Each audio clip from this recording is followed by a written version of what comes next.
Salut à tous et à toutes. Dans cette petite vidéo, je vais faire une petite introduction au patron de conception MVC, car c'est le patron qu'on va utiliser dans le cadre du cours. On va comprendre aussi ça sert à quoi un patron dans quelques secondes. Donc, une application, c'est beaucoup de code. Puis le code peut servir à beaucoup d'affaires différentes. Là, j'en ai nommé quelques-unes ici, mais la liste est quasiment infinie. Puis qu'est-ce qui arrive? Ben, quand tu as beaucoup de code, ben, tu pourrais dire, OK, je mets tout dans un seul fichier, puis je l'appelle mon fichier main. Il y a 40 000 lignes de code, c'est pas grave. Il y a du code qui sert à plein d'affaires, c'est pas grave. Je fais juste une seule fonction, une seule méthode avec tout dedans. C'est bon. Mais qu'est-ce qui va arriver? Ben, c'est que tu vas te ramasser avec du code un peu spaghetti. Fait que tu ne seras pas capable de réutiliser ton code facilement.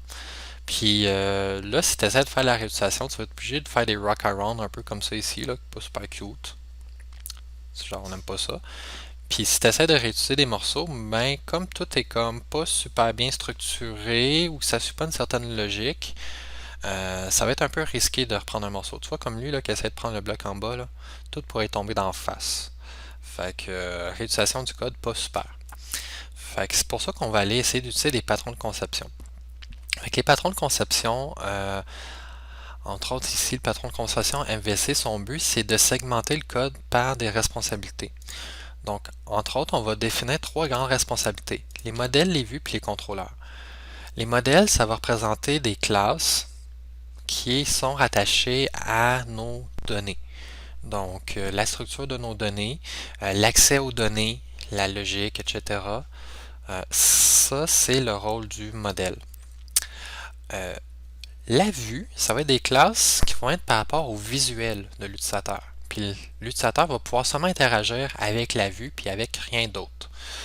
Donc, vos pages HTML, ben bientôt, ce ne sera plus des pages HTML, ça va être des pages qui vont être un mélange de HTML et de C# ensemble. Ça va être l'extension, ça va être CS pour C# HTML.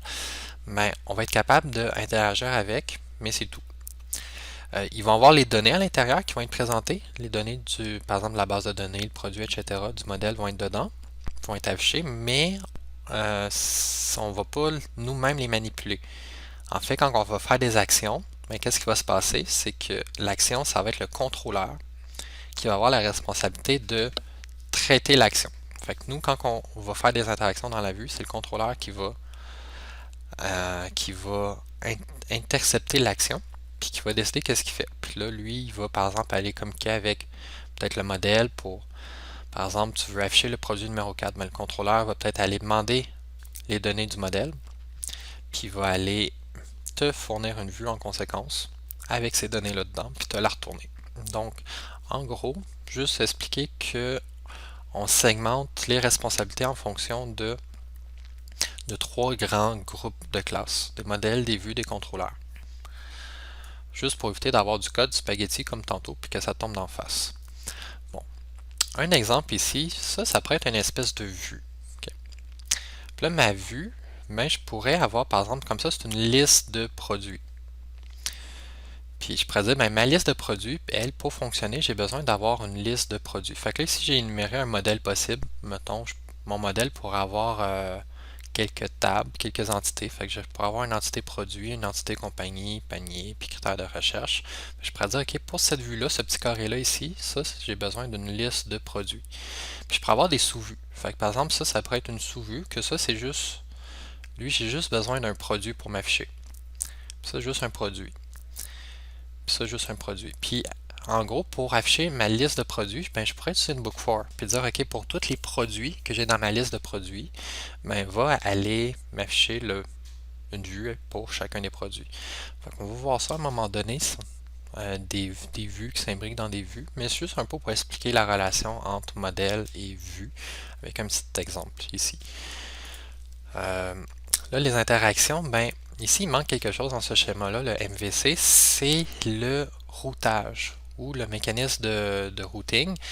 Quand une URL rentre, elle a un certain format. Puis en fonction du format, ben, c'est un certain contrôleur qui va le prendre. Fait qu'il y a un mécanisme, on pourrait avoir une boîte en haut qui s'appelle routage, que lui, quand l'URL rentre, il va faire Ah, ok, c'est tel contrôleur qui est supposé de prendre l'action puis faire quelque chose. Puis là, il va déléguer, mettons, produit /4 ça, avec un get, ça pourrait être, mettons, afficher le produit numéro 4. Fait que là, il va déléguer l'action au contrôleur. Le contrôleur va valider, OK, les données reçues, c'est-tu bien un chiffre que j'ai reçu? Ouais, OK, c'est bon. Fait que là, il se rend compte que, moi, ma tâche, ce serait d'aller chercher dans ce cas-là, si c'est bien un chiffre, d'aller chercher dans les données. Fait que là, il va aller demander au modèle, hey, donne-moi le produit numéro 4. Puis là, le modèle, lui, il va retourner au contrôleur le produit, fait qu'un objet produit. Ensuite, le contrôleur va se rendre compte, OK, oui, j'ai bien reçu un produit, il existe bien le produit numéro 4 dans la base de données, parfait. Fait que dans ce cas-là, il va choisir la vue qu'il va afficher. Fait que, il va retourner une vue au client. Fait qu'il va décider de la vue qu'il doit retourner au client, puis il va passer à la vue l'information du modèle. Fait qu'il va aller choisir une vue, puis il va la retourner au client. Puis le client, lui, ben, à travers la vue, va pouvoir faire des interactions. Puis là, les interactions, ben, vont se ramasser à un contrôleur qui va ensuite faire les mêmes opérations selon l'interaction qui a été. Fait que, par exemple, si tu as un bouton supprimer le produit, ben là, ce sera peut-être le contrôleur qui va faire quelque chose d'autre. Donc ça, c'est un petit peu la relation qui existe entre les trois pour schématiser un peu le concept. Fait que c'est vraiment juste une introduction. Vous allez peut-être un peu mieux le comprendre, le patron, à travers les exemples, mais au moins vous avez conscience qu'une vue, c'est du visuel. Le M de modèle, c'est davantage les données, notre structure de données, l'accès aux données. Le contrôleur, c'est un peu un pot de colle qui fait la relation entre les deux. Par exemple, dans l'exemple de tantôt, si le produit n'existe pas, le contrôleur est allé demander au modèle, hey, donne-moi le produit numéro 4, il n'existe pas. Mais peut-être que le contrôleur, à la place de retourner la page, un certain visuel, peut-être qu'il va retourner une autre page. Fait qu'il pourrait peut-être retourner une autre vue. En passant dans le modèle, dans le patron MVC, on ne parlera pas de page nécessairement web, mais on va parler plus de vue. Donc, il va peut-être retourner une vue avec un bonhomme triste qui va dire, ah, désolé, le produit n'existe pas. Il pourrait avoir un if pour dire, ah, si le produit existe, j'affiche telle vue, sinon j'affiche la vue pour montrer le produit avec le produit dedans. Ok, on continue. Donc les vues, ça sert seulement à présenter de l'information, puis il va y avoir du code dedans. Comme je vous disais tantôt, on va avoir du code C# avec du HTML, mais ce code-là devrait être limité seulement aux besoins de présentation. Donc, par exemple, faire des book for, des if, mais pour, mettons, mettre en gras, changer un peu les éléments visuels. Il ne devrait pas avoir de logique pour accéder aux bases de données à travers une vue. Puis la vue va offrir des interactions possibles, des boutons, des liens, etc. qui vont pouvoir utiliser. Le traitement des actions, quand tu cliques sur un lien ou un bouton, c'est pas la vue qui va le faire, mais c'est plutôt un contrôleur qui va le faire. Et pour être plus précis, les contrôleurs vont avoir des actions dessus, fait que ça va être une certaine action du contrôleur qui va le faire, le traitement.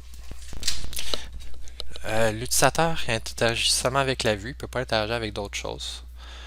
Et la vue peut être parfois composée de sous-vues. Bon.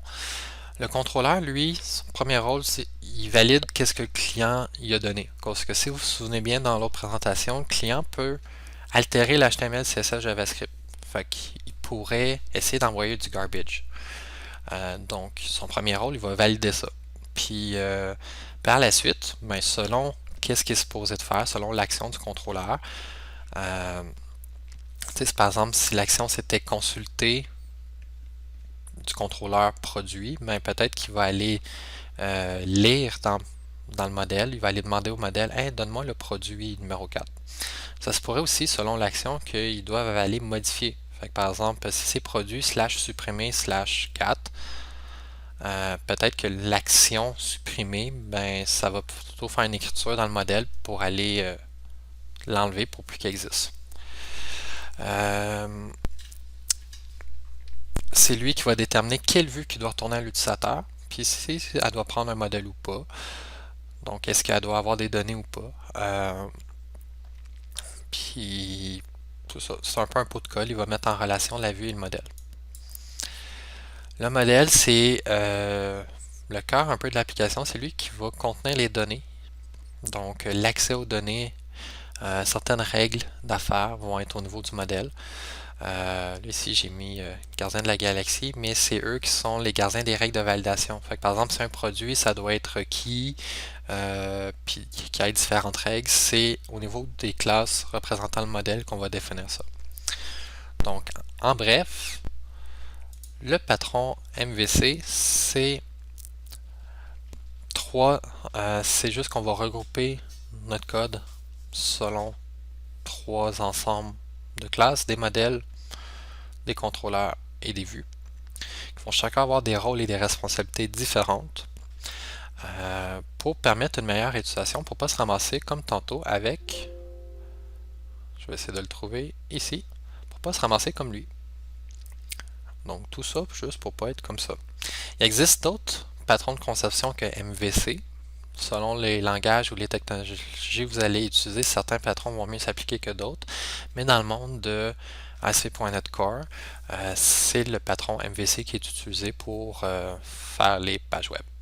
Donc j'espère que la petite vidéo a quand même été un petit peu utile. Là, on va rentrer un peu plus dans le concret et commencer à faire notre première application. Donc salut!